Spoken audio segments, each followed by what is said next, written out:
So you note in your book that Jesus and his contemporaries likely took their eschatology much more literally than modern readers do, such as me or yourself potentially.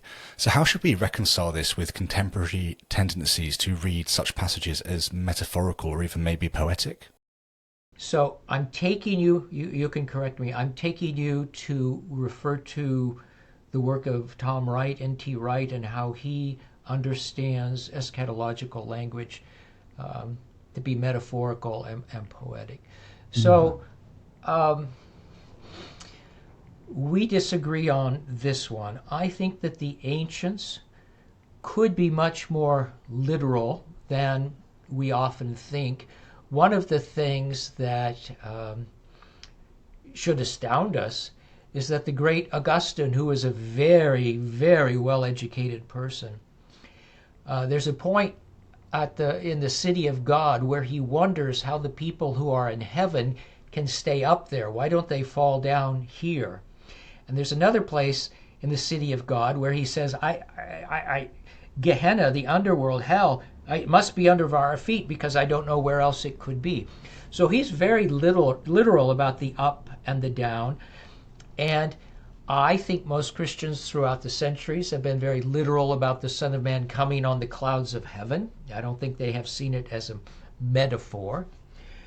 I know many modern Christians today who the thought of that being a metaphor, they would just be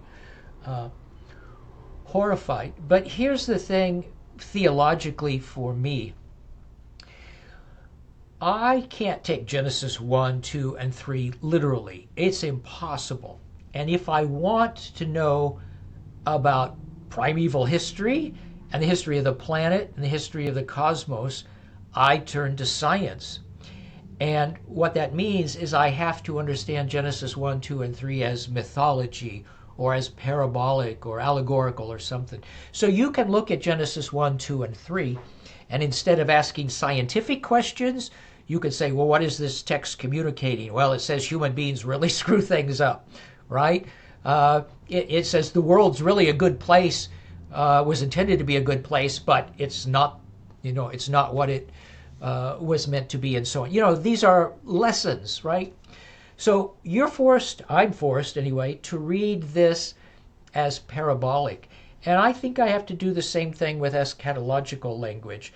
So I don't know how the world is going to end, but the language in the New Testament, for me, has to be, to recall Rudolf Bultmann, demythologized in some way. Because even if the ancients thought something different about somebody riding on the clouds of heaven, that's not in my world, right? And I think that must be a mythological image. So I'm going to interpret eschatological language in terms of what I think are the big ideas or the underlying meaning or something like that. But I'm not going to take them literally. So the weird thing is, at the end of the day, I sort of agree with Tom Wright that I'm going to interpret this language non-literally.